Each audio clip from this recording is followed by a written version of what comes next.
21 things to know before you land in the Philippines. I'm telling you right now, if you even get 3 of these things wrong, you won't just have a bad trip, you'll have a story to tell. And the Philippines is very good at giving men stories they did not ask for. Stick around, because the last point on this list is the one that has cost Western men more money, more heartache, and more late night regret than anything else. You don't want to miss that. Before you get on the plane, number 1, I get asked this all the time. People have it in their mind, oh my God, Manila, one of the 10 most dangerous cities on the planet. The traffic is the worst in the world. Avoid Manila. I personally like flying into Manila. If you land at NAIA, Manila Airport Terminal 3, you can walk right across the sky bridge, come down the elevator to the Belmont Hotel. It's like a 4-star hotel for about $75 a night. You can spend $6 and go right to Makati. It's 10 minutes away. It's very first world. It's very Beverly Hills of the Philippines. 15 minutes away for $8, you can get to BGC Uptown area, which I talked about in a previous video. Unbelievable. Broad avenues, beautiful modern infrastructure, high street, St. Luke's Hospital. There's a Landers in the basement of the building I like to stay in. If you fly to Cebu City, you're going to be a 1-hour taxi ride away from downtown in brutal traffic most of the time. There is a waterfront hotel and casino very close to the airport. That is an option. Mactown, Newtown, a small IT park about 15 minutes away. It's a little isolated. I don't really care for it too much. I've stayed there. The IT park in Cebu City, I have a free PDF if you want to do boots on the ground, you want to meet people organically, you struck out online, write me for that. Basically, I prefer to go to Manila, and if you have enough time, you can go north to Baguio in an overnight executive sleeper. It's about 24 people on the bus. It takes 4 hours. It leaves at 2 a.m. You arrive at 6:30 a.m. Pretty easy peasy, $27. And you can come down the mountain to La Union, the number 2 surfing beach, and then you can travel overland to Clark to see the Clark Freeport Zone, fly out of Clark and go to the Visayas and start your trip in Cebu City, swim with the whale sharks in Aslap, go down to Dumaguete, maybe take the ferry to Siquijor, Cocoa Grove Resort, or go ahead to Bohol and take a 20-minute taxi, 2-hour ferry, and 20 minutes to the number 2 tourist beach in the Philippines. Davao is something I highly, highly recommend you see if you have time. A very big, organized city, clean, safe. E-travel registration. 72 hours before arrival, you must go on the etravel.gov site. It's basically the Philippines saying, welcome, but first, paperwork. In the old days, we would have to fill out a landing form on the plane before we arrived.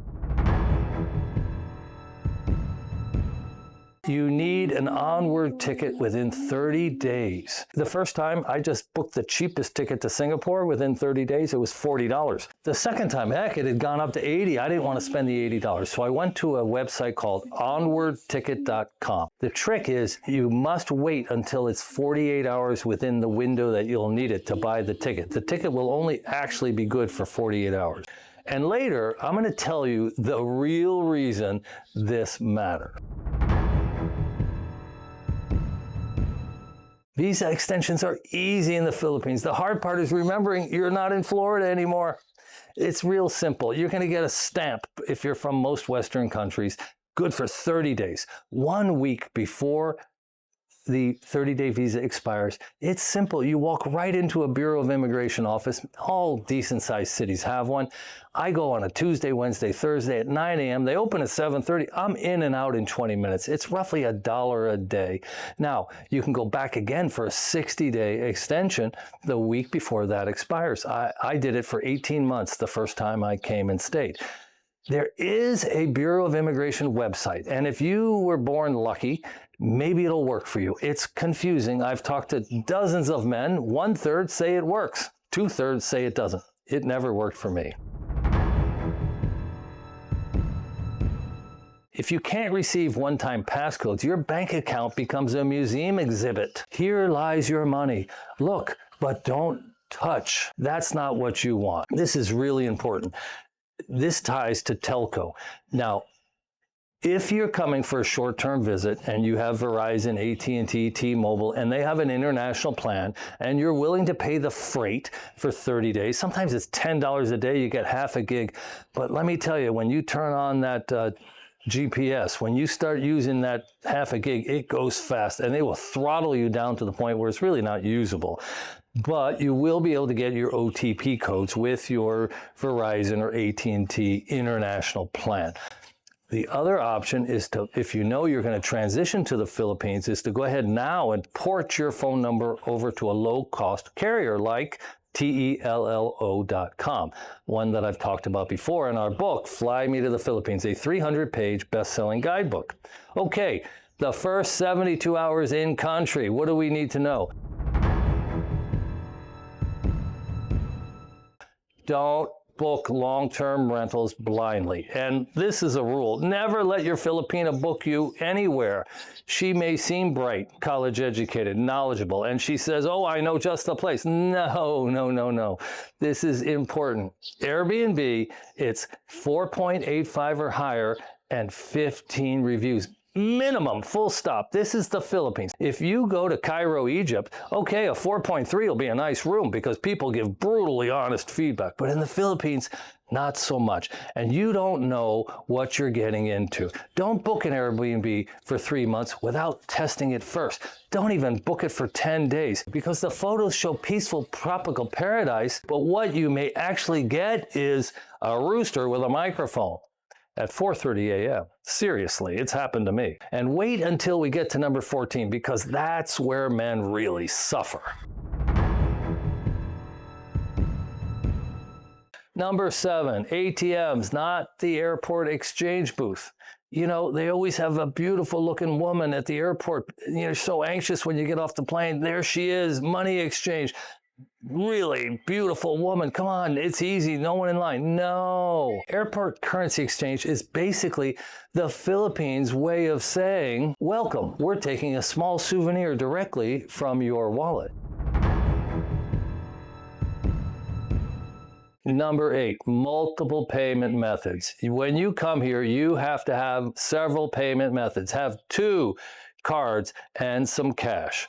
Now, I've traveled to 60 countries internationally. I always left home with about $50, but I recommend in our book, bring 2 crisp $100 bills. It's not like Mexico where you can pay in American dollars. You're gonna have to exchange the money to use it. You'll take a haircut every time you exchange it. I say travel with 2 debit cards. Now, what I recommend is you go and get a Charles Schwab account. If you're in a big city, you can just show up in the office with a couple $100. They'll give you a trading account. You don't need to use it. You'll get a debit card on the spot and some checks too. And bring that debit card and there'll be no international transaction fees. If you buy a cheeseburger, you don't pay an extra 35 cents. And 3 times a month, you can withdraw cash from an ATM and they'll refund the $5 withdrawal fee. It's kind of worth having. And then leave your regular ATM in the hotel safe. Keep that as a backup. And I bring 2 credit cards just in case. You'll be able to use those credit cards at the mall, at hotels. Because eventually, one ATM will eat your card. And you will stand there like a man watching his last life raft float away. Download the right apps. Download Grab, Google Maps, Google Translate, Roam to Rio, because wandering Manila without apps is like doing dating apps without vetting. It's bold, it's optimistic, and it ends badly. And yes, we are absolutely coming back to that. Number 10, this is not the West. Things work differently here. Traffic is different. Noise is different. Time is negotiable. If someone says, I'm 5 minutes away, that means they are emotionally 5 minutes away. It doesn't mean they're going to come in 5 minutes.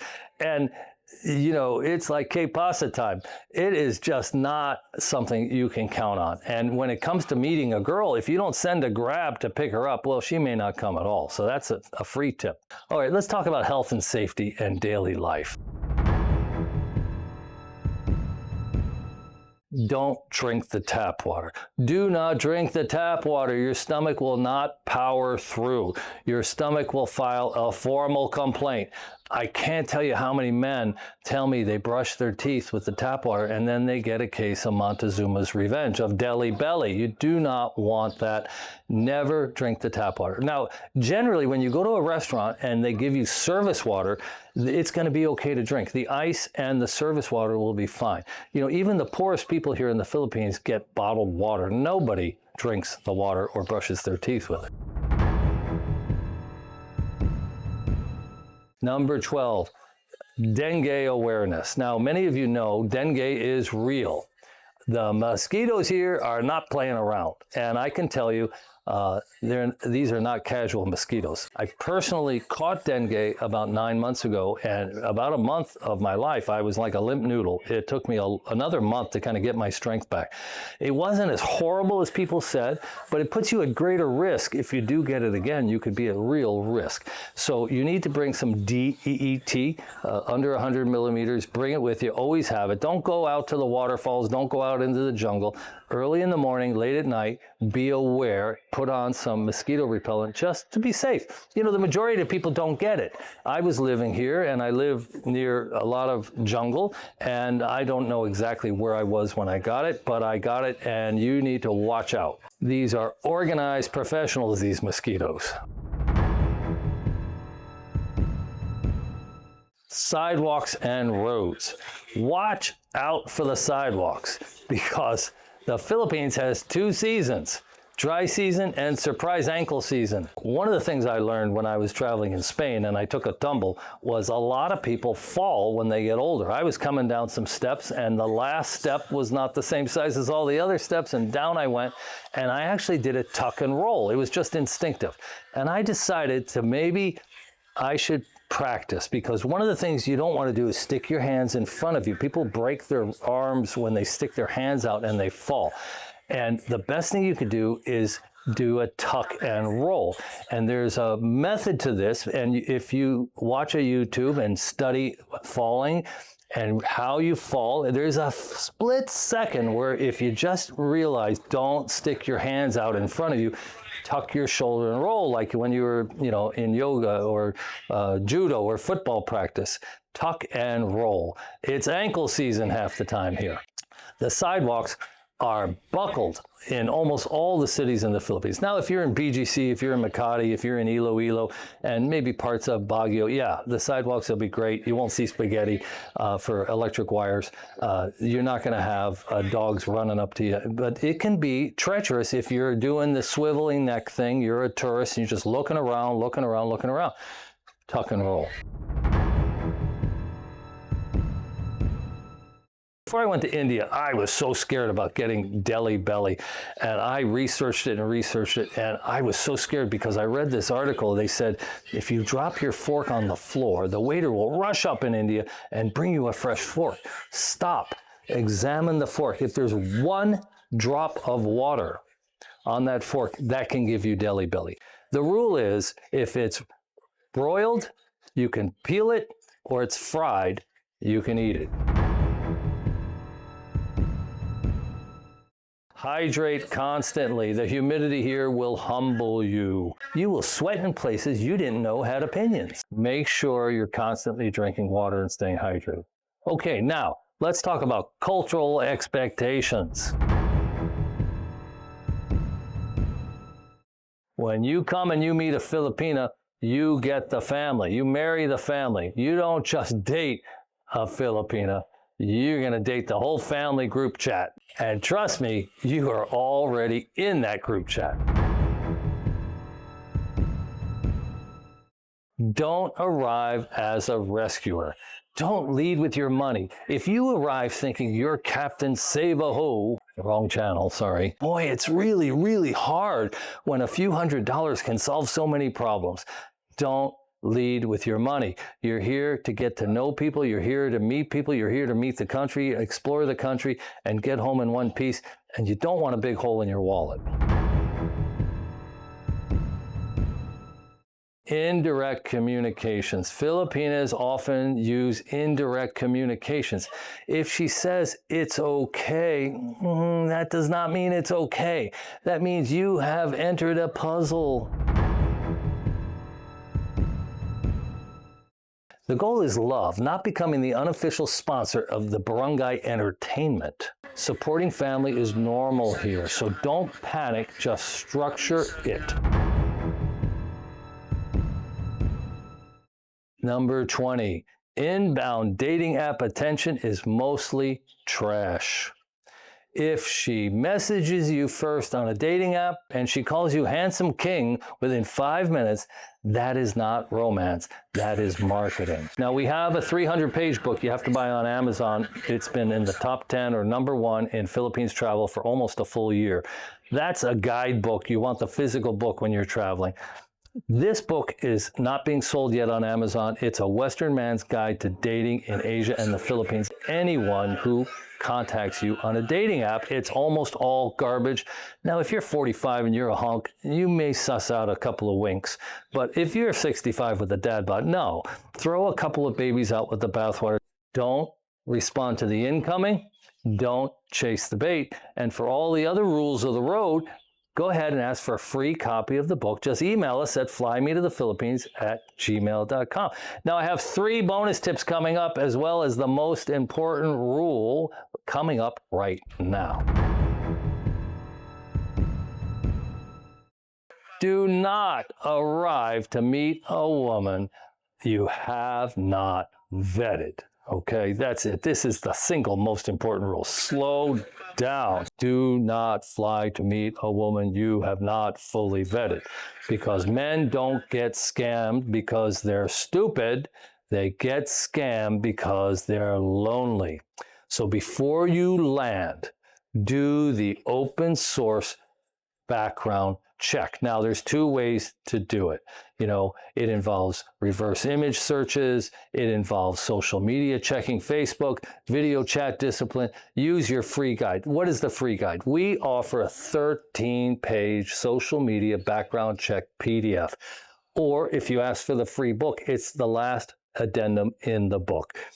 If you're good at social media, okay, do this yourself. You can translate some of the local dialect. You may not get what they're hinting at or what they're saying because the translations don't catch the slang and the double entendres, but do it yourself. Their body counts are 0, 1, 2. They're college educated. They speak good English. And yeah, they can sing Karen Carpenter and they're very familiar with pop culture. They could do great in a game of Trivial Pursuit. But the minimum wage is $7 a day here where I live in the Philippines, and getting you to send $150 after 10 days of video chat twice a day is like taking candy from a baby.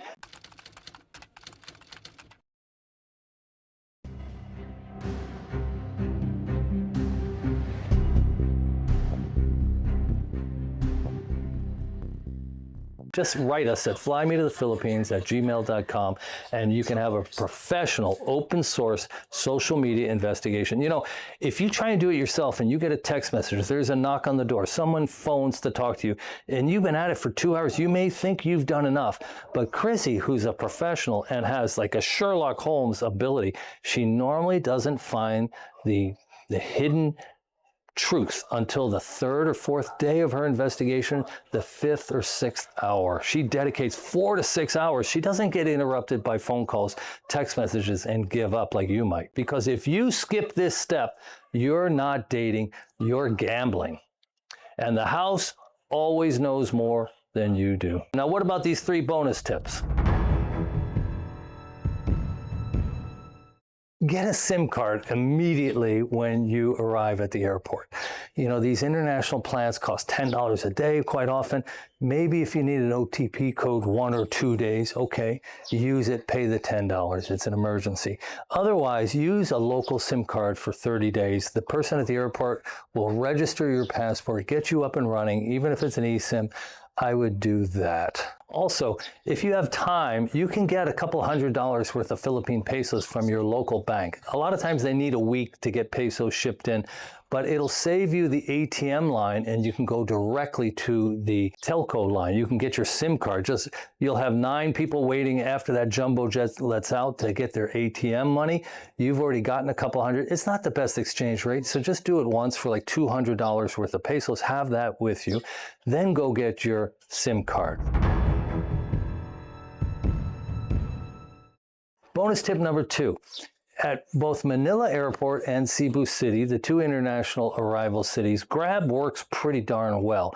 And you'll get a more comfortable, more modern car. The engine mounts won't be rusted out. The shocks won't be dirt. And you'll get a cleaner, better car. And it's a little safer too because your destination's punched in. They know who you are. So go ahead and download Grab. Once you have the ability to receive and communicate with the app, you have cell phone coverage. You can do it before you arrive. You're not going to use a credit card usually. You're going to pay in cash. And as I mentioned earlier in the video, download Rome to Rio, Trip It, and Google Maps and Google Translate. And on Google Maps, here's a tip. You can download a city map ahead of time and have it stored on the hard drive of your smartphone. Bonus tip number 3, learn some basic language. Now, are you going to be in Tagalog-speaking parts of the Philippines, or are you going to be in Visayan, Cebuano-speaking parts, or Ilonggo? I don't speak Tagalog. I speak Cebuano, or 75 words of it, but everybody understands Tagalog. So learn how to say thank you, learn how to say please, learn how to ask where the bathroom is. Find a couple of phrases. In our book, Fly Me to the Philippines, we have the 25 most common phrases you need to know in both Visayan and Tagalog, as well as the 25 most common dishes that if you're interested in trying Philippines food. And here's one last tip. The first 3-4 days, especially if you're meeting someone you met online, bump your budget up 50% for accommodations. Get a $75 Airbnb in BGC or in Makati. In Cebu City, not so much needed, but you shouldn't cheap out. Don't go with your regular budget every day for 30 days or 45 days. The first few days, location, location, location. I don't want to be in a taxi going a mile and taking me 30 minutes anywhere. I want to pay a little bit extra to be in the right location. I want to be able to walk everywhere, to the Greenbelt malls, to the Uptown malls, to High Street in BGC. Wherever I am, I want to be right there. So if you're in Cebu City, you might go to the Quest Hotel. You might get a Vita Tower 1. I offer consultations. You can call me for 10 minutes and have a question answered, a free meet and greet. Chrissy offers her full open source social media investigation service.